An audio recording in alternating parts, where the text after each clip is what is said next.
Hello guys, आज हम एक नए एनिमे सीरीज का एक्सप्लेनेशन शुरू करने वाले हैं जिसका नाम है by the grace of God. और इस एनिमे सीरीज के सारे एपिसोड को मैं हर दिन इस चैनल पर अपलोड करता रहूंगा। तो बिना देर के वीडियो को स्टार्ट करते हैं। कहानी की शुरुआत में हम एक लड़के को देखते हैं जिसका नाम रयुमा तकानामी था। रयुमा अपने स्लाइम दोस्तों के साथ जंगल में रहता था। उसके पास बहुत अलग अलग स्लाइम थे और स्लाइम को अलग अलग खाना खिलाकर अलग अलग स्लाइम में बदला जा सकता था। जैसे कि अगर स्लाइम को ग्रीन कैटरपिलर खिलाया जाए तो वो स्लाइम एक स्टिकी स्लाइम में बदल जाता था। स्टिकी स्लाइम की मदद से धागा बनाया जा सकता था और उन धागे से बना रस्सी को हंटिंग करने के लिए भी इस्तेमाल किया जा सकता था। वैसे रयुमा के पास बहुत और भी स्लाइम थे, जैसे कि पॉइजन स्लाइम जो जहरीला खाना खाने की वजह से बनते थे, और एसिड स्लाइम जो किसी भी चीज को गला सकते थे, यहाँ तक कि बोन्स भी, और क्लीनिंग स्लाइम घर के साफ सफाई करने में बहुत काम आते थे, और स्कैवेंजर स्लाइम घर का बचा कुछ वेस्ट को काटकर उन्हें अच्छे फर्टिलाइजर में बदल देते थे। एक दिन रयुमा हमेशा की तरह जंगल में टहल रहा था और तभी रयुमा कुछ लोगों को देखता है जिसमें से एक आदमी घायल था। उसके बाद रयुमा उनके पास जाता है, लेकिन उनमें से एक आदमी रयुमा को दुश्मन समझकर उस पर तलवार उठा देता है। लेकिन रयुमा बहुत काइंड था और वो जाकर घायल आदमी को मेडिसिन देता है, जिसे पीकर वो घायल आदमी ठीक हो जाता है। उसके बाद रयुमा सब लोगों को अपने घर आकर कुछ देर रेस्ट करने के लिए कहता है और सब लोग मान जाते हैं। लेकिन वो सब लोग इस बात से हैरान थे कि ये बच्चा अकेले जंगल में क्या कर रहा है। और जाते समय उन लोगों को स्लाइम दिखते हैं, जिसे देखकर वो लोग अपनी तलवार बाहर निकालते हैं। लेकिन तभी रयुमा उनके सामने जाकर स्लाइम को मारने से उन्हें रोकता है और बाद में रयुमा उन लोगों से कहता है कि सारे स्लाइम एक जैसे नहीं होते हैं और ये सब स्लाइम मेरा परिवार का एक हिस्सा है। उनमें से एक लड़का टैमर था। वैसे मैं बता दूं कि टैमर वो होता है जो किसी भी तरह के मॉन्स्टर या जानवर को काबू कर सकता हो, और उस टैमर लड़के की फैमिली सदियों से टैमर हुआ करती थी और उसके फैमिली के पास लाल घोड़े और बर्फीले वानर जैसे बहुत जानवर थे। ये जानकर रयुमा को लगता है कि वो लड़का कोई महान इंसान है। लेकिन थोड़ी और चलने के बाद रास्ता खत्म हो जाता है और तभी रयुमा अपने मैजिक का यूज करके उस चट्टानों के बीच से अपने घर तक का रास्ता बना लेता है और सब लोग उसे देखकर हैरान हो जाते हैं। जब वो घर के अंदर जाते हैं तब उन्हें पता चलता है कि रयुमा उस घर में अकेले रहता है। उसके बाद रयुमा उन्हें अपने खुद की बनाए हुआ मेडिसिन देता है, जिसकी वजह से वो लोग और भी ज्यादा हैरान हो जाते हैं। जब सब लोग एक साथ बैठ के बातें करते हैं तब रयुमा उन्हें अपने आइस मैजिक का यूज करके उन सबको आइस वाटर देता है, जिसे देखकर वो लोग चौंक जाते हैं। वो लोग रयुमा की मैजिक से बहुत इम्प्रेस थे, क्योंकि रयुमा इतना छोटा होने के बावजूद भी अच्छा खासा मैजिक कर लेता था। बाद में वो लोग रयुमा को अपना इंट्रोडक्शन देते हैं और उनमें से एक का नाम था राइनहार्ट। राइनहार्ट जामे डर कर आ जाता। इसे जानकर रयुमा तुरंत उसके सामने अपने सर झुकाता है, लेकिन राइनहार्ट कहता है कि ऐसा करने की कोई जरूरत नहीं है, क्योंकि रयुमा ने उनके बहुत मदद किया था। उसके बाद राइनहार्ट के साथी भी अपने अपने इंट्रोडक्शन देते हैं। राइनहार्ट के साथी में से एक जादूगर भी था जिसका नाम कैमिल था, दूसरे का नाम जेप था जो कि एक स्काउट है, और तीसरे का नाम जिल था।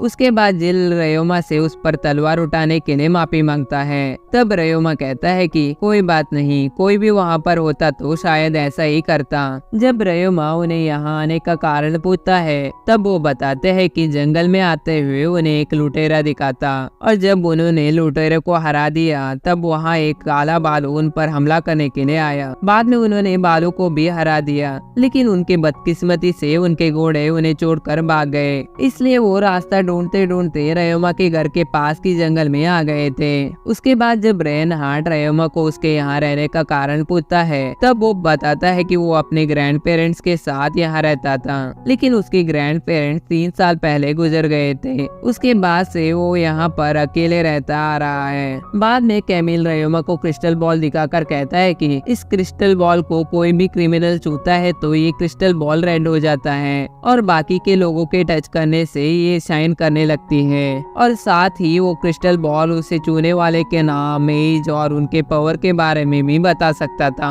जब रयोमा उस बॉल को टच करता है तब वो बॉल शाइन करने लगता है। इसका मतलब था कि रयोमा कोई बुरा इंसान नहीं था। बाद में रयोमा वहाँ से उठकर उनके लिए खाना बनाने के लिए चला जाता है।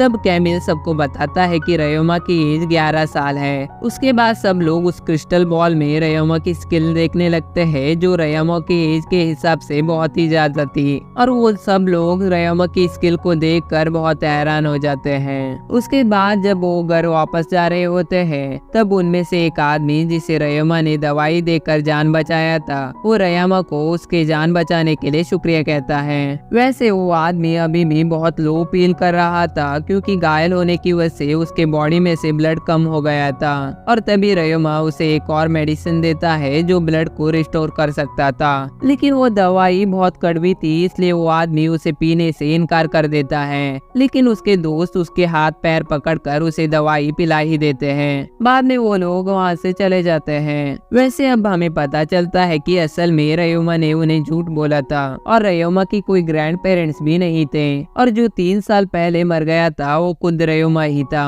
अब हमें रयोमा के पास्ट के लाइफ को दिखाया जाता है। वैसे रयोमा अपने पास्ट लाइफ में एक ऑफिस में काम करता था, जहाँ का बॉस रयोमा पर हमेशा चिल्लाता रहता था। लेकिन एक दिन रयोमा किसी वजह से मर जाता है और वो गॉड के पास चला जाता है। रयोमा अपने मौत से बहुत खुश था, और रयोमा को इतने खुश देखकर वहाँ बैठे गॉड्स बहुत हैरान होते हैं, क्योंकि ज्यादातर इंसान मरने की वजह से बहुत दुखी दिखते थे। वहाँ बैठे बुड्ढे का नाम गोरैन था, जो कि क्रिएशन का गॉड था, और दूसरी गॉडेस बहुत प्यारी थी, उसका नाम लूथिया था, और वो एक प्यार की गॉडेस थी। और तीसरी लड़की जो वहाँ बैठी थी उसका नाम बप था, और वो लाइफ की गॉडेस थी।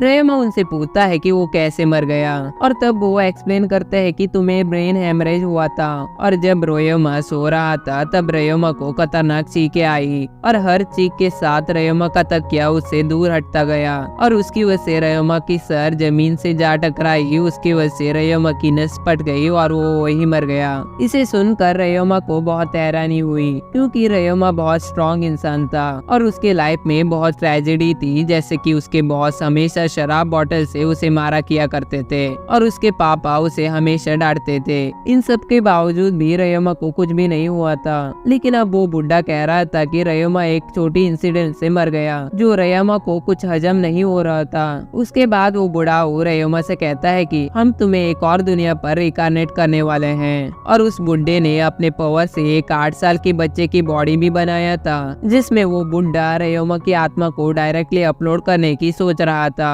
इसका मतलब था कि रयोमा दूसरी वर्ल्ड में बच्चे की तरह जन्म लेने वाला था। ऐसा करने के पीछे उनका एक बड़ा मकसद था। वो सब धरती से अनयूज्ड मैजिकल पावर को उनके वर्ल्ड में लाना चाहते थे, और रयोमा को दूसरी वर्ल्ड में रिकार्नेट करके वो अपना मकसद को पूरा करने की सोच रहे थे। वैसे रयोमा भी जन्म लेने के बाद वहाँ का मैजिकल पावर यूज कर सकता था, इसलिए रयोमा भी उनके बात मान जाता है, और इसी वजह से रयोमा ने ये झूठी कहानी भी बनाया था, क्योंकि रयोमा किसी को ये नहीं बता सकता था कि वो धरती से आया है। उसके बाद रयोमा की बॉडी चमकने लगती है, और वो अब दूसरी दुनिया में जन्म लेने के लिए तैयार होता है। वैसे रयोमा जब चाहे तब गॉड और गॉडेसेस से चर्च में आकर कांटेक्ट कर सकता था।